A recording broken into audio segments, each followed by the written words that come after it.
Assalamualaikum warahmatullahi wabarakatuh. Perkenalkan, nama saya Sela Oktaviana Luyo, NIM 1804491, Prodi S1 Akuntansi Pagi semester 6. Di sini saya akan mempresentasikan hasil tugas saya. Tugas etika profesi dengan soal carilah contoh kasus pelanggaran audit. Mari kita mulai dengan pendahuluan. Dalam dunia bisnis, akuntan sangat dibutuhkan oleh entitas dalam pelaksanaan fungsi, pencatatan dan pelaporan aktivitas operasionalnya. Untuk menghasilkan laporan keuangan yang handal, dibutuhkan keterampilan dan pengetahuan yang memadai dan dalam memenuhi kebutuhan informasi pihak-pihak yang berkepentingan atau stakeholder. Keterampilan dan pengetahuan yang memadai di bidang akuntansi ini hanya dimiliki oleh seorang akuntan. Profesi akuntan sendiri merupakan profesi yang menjanjikan dengan adanya peningkatan aktivitas perekonomian di Indonesia. Profesional di bidang akuntansi banyak diincar para pembisnis lokal maupun internasional untuk membantu mereka dalam mengembangkan perusahaannya. Bidang bisnis yang semakin terspesialisasi telah mendorong permintaan akan akuntan yang juga memiliki keahlian yang spesifik. Saat ini terdapat berbagai sertifikasi dalam profesi akuntan sebagai bentuk pengakuan terhadap ilmu spesifik yang dimilikinya. Salah satunya, sertifikat ini dilakukan oleh Ikatan Akuntan Indonesia atau IAI. Lembaga ini menaungi profesi akuntan di seluruh Indonesia. Tujuan dari keberadaan lembaga ini adalah mengembangkan dan mendayagunakan potensi akuntan Indonesia sehingga terbentuk suatu cipta dan karya akuntan Indonesia yang didharmabaktikan bagi kepentingan bangsa dan negara. Lembaga ini secara rutin melaksanakan pelatihan dan sertifikasi bagi para anggotanya. Yang kedua, permasalahan yang mungkin muncul dalam profesi akuntan. Dari segi kompetensi, nampaknya para akuntan di Indonesia telah memiliki banyak pilihan untuk meningkatkan kemampuannya. Akan tetapi, mengapa saat ini banyak terdapat kasus kecurangan yang melibatkan akuntan? Adapun beberapa contoh kasus tersebut, saya sebutkan kasus yang pertama, kasus markup atau penggelembungan laba bersih 2001 PT Kimia Farma Tbk atau KEF. Kasus ini berakhir dengan sanksi denda yang dikenakan oleh Bapepam. Denda 1 miliar rupiah diberikan kepada Direksi Lama Kimia Farma periode 1998 Juni 2002 dan 100 juta untuk Ludovicus Sensiwe sebagai auditor dari Hans Tunakota dan Mustafa atau HTM. Sementara perusahaan Kimia Farma mendapat denda 500 juta. Berdasarkan hasil pemeriksaan BPPAM, diperoleh dampak kesalahan tersebut mengakibatkan overstate atau penggelembungan keuntungan. Laba bersih tahun 2001 sebesar 32,7 miliar yang merupakan 2,3% dari penjualan dan 24,7% dari 2,7 miliar. Overstated pada barang persediaan sejumlah 23,9 miliar atau keduanya masuk dalam unit industri bahan baku. Overstate juga terjadi pada unit pedagang besar farmasi atau PBF, yakni pada persediaan barang sejumlah 8,1 miliar dan pada penjualan sejumlah 10,7 miliar. Yang kedua, kasus suap Mulyana W. Kusuma terhadap auditor BPK. Kasus ini terjadi sekitar tahun 2004. Mulyana W. Kusuma sebagai seorang akuntan KPU diduga menyuap anggota BPK yang saat itu akan melakukan audit keuangan berkaitan dengan Pengadaan logistik pemilu. Logistik untuk pemilu yang dimaksud yaitu kotak suara, suara surat, amplop suara, tinta, dan teknologi informasi. Setelah dilakukan pemeriksaan, BPK meminta dilakukan penyempurnaan laporan.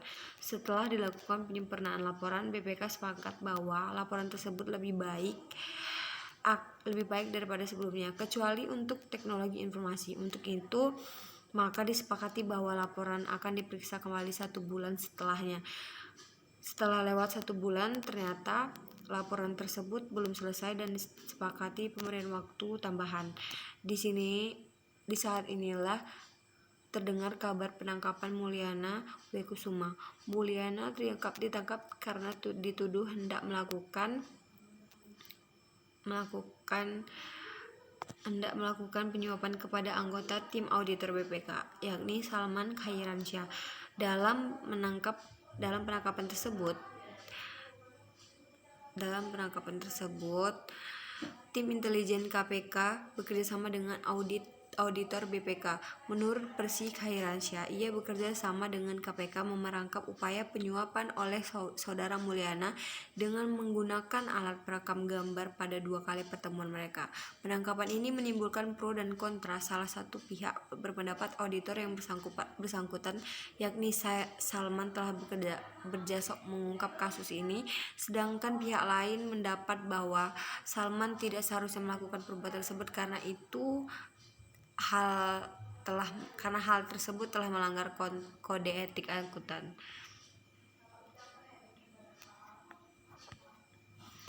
Yang C, pembahasannya di sini, kasus-kasus di atas merupakan beberapa kasus kecurangan yang melibatkan akuntan di Indonesia.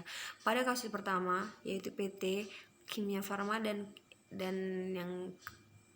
yang kedua, PT Indosat, yang terlibat adalah akuntan internal perusahaan.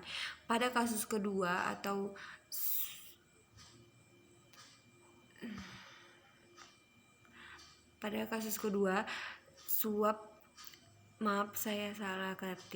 pada kasus yang pertama PT Kimia Farma dan kasus yang kedua merupakan suap Mulyana Wekusuma melibatkan auditor pemerintahan atau BPK. Kasus tersebut secara merata melibatkan berbagai bidang dari profesi akuntan. Lantas kira-kira apa yang menjadi penyebab terjadinya kecurangan ini?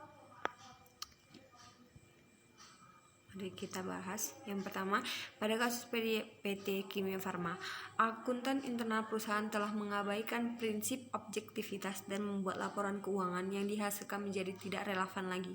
Hal ini tentu saja dapat menyesatkan pengguna laporan keuangan tersebut. Investor akan menilai perusahaan lebih besar daripada seharusnya. Alasan dilakukannya markup ini bisa saja karena adanya tuntutan dari Dewan Direksi Perusahaan, dan akuntan sebagai salah satu sifat dari perusahaan harus mengikuti keputusan manajemen tersebut. Begitu pula yang mungkin terjadi pada akuntan di PT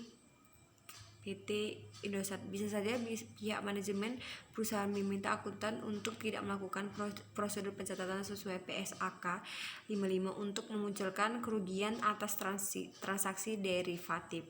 Mungkin perusahaan ini agar sahamnya bernilai lebih rendah dari semestinya dengan maksud menekan investor publik untuk melakukan akuisisi saham dari pihak internal. Yang kedua, pada kasus suap yang dilakukan oleh Mulyana Wekusuma terhadap auditor BPK Salman Khairansyah menunjukkan bahwa auditor pemerintahan seharusnya tetap mengikuti prosedur dan melaksanakan kode etik profesi dalam menghadapi adanya potensi suap dan dalam pekerjaan lapangan. Jika tidak, maka terjadi simpang siur informasi dan pro kontra terhadap kerja dari auditor itu sendiri. Seorang auditor seharusnya memiliki integritas dan mampu bersikap tegas dalam bertindak dan mengambil keputusan, termasuk jika diiming-imingi suatu imbalan yang jelas-jelas tidak diperbolehkan. Yang D, kesimpulan yang dapat diambil atas identifikasi masalah di atas adalah: yang pertama, faktor kompetensi bukan menjadi penyebab utama terjadinya kecurangan. Para akuntan yang terlibat dalam kasus kecurangan Di atas tidak diragukan lagi kemampuannya karena merupakan akuntan di perusahaan besar yang sudah go public, lulusan dari sekolah tinggi akuntansi negara atau STAN, dan akuntan dari KAPA atau KAP. Kecurangan tersebut terjadi karena akuntan tidak mampu mempertahankan profesionalitasnya dan lebih memilih untuk melanggar etika profesi. Alasannya bisa beragam, bisa karena faktor materi, faktor tekanan dari atasan maupun buruknya sistem dan prosedur yang ditetapkan. Sebagaimana diketahui, kecurangan bisa saja muncul karena 3 sebab, yaitu adanya tekanan, adanya kesempatan, dan adanya pembenaran atas tindakan kecurangan tersebut. Faktor yang kedua,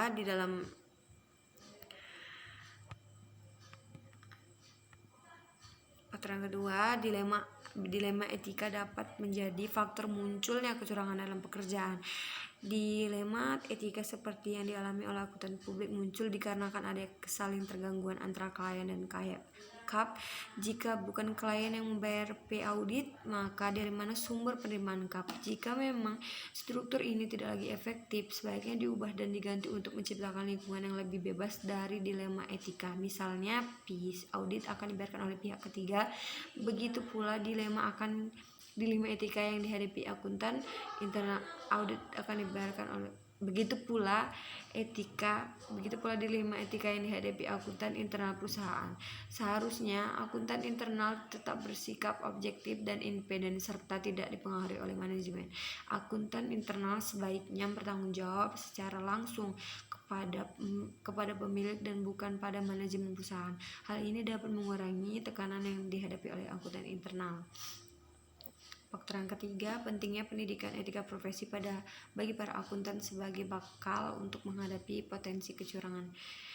Pelanggaran etika akan terus terjadi jika tidak ada pemahaman yang mendalam dari akuntan terhadap pentingnya untuk memegang teguh etika profesi. Bisa jadi mereka tidak mengetahui dampak yang ditimbulkan oleh kecurangan yang mereka lakukan. Salah satu cara untuk menekan jumlah akuntan yang menyimpang serta menanamkan kesadaran akan pentingnya menerapkan kode etik profesi adalah dengan melakukan sosialisasi intensif tentang profesionalitas dan kode etik akuntan dalam lingkungan kerja. Misalnya, secara rutin IAI sebagai lembaga akuntan terbesar di Indonesia menyelenggarakan pelatihan dan seminar untuk meningkatkan kompetensi dan kesadaran terhadap kode etik profesi kepada anggotanya. Akan lebih efektif, kegiatan semacam ini juga dapat dilakukan di tingkat pendidikan baik dari tingkat SMP, SMA, hingga ke perguruan tinggi. Kompetensi dalam profesi akuntan memang sangat penting, namun etika profesi juga tidak kalah pentingnya. Tidak heran jika lembaga IAI, IAIP, maupun IAIMI memiliki kode etik dan sertifikasi untuk menjaga citra anggotanya. Pendidikan serta sosialisasi intensif untuk menumbuhkan kesadaran akan kode etik profesi perlu dilakukan karena potensi kecurangan dalam lingkungan kerja akan selalu ada. Hal ini dilakukan sebagai upaya untuk meminimalisir terjadinya pelanggaran etika maupun kecurangan oleh akuntan. Dengan akuntan yang berkompeten dan juga beretika, maka profesi akuntan yang lebih baik dalam mewujudkan Good Corporate Governance atau GCG di Indonesia dapat segera terwujud. Kita tidak boleh lupa bahwa profesi akuntan ini dipertanggungjawabkan kepada masyarakat luas dan tidak hanya internal perusahaan saja. Oke, baiklah, demikian penjelasan mengenai kasus pelanggaran audit yang bisa saya jelaskan. Lebih dan kurangnya saya mohon maaf dan terima kasih. Wassalam.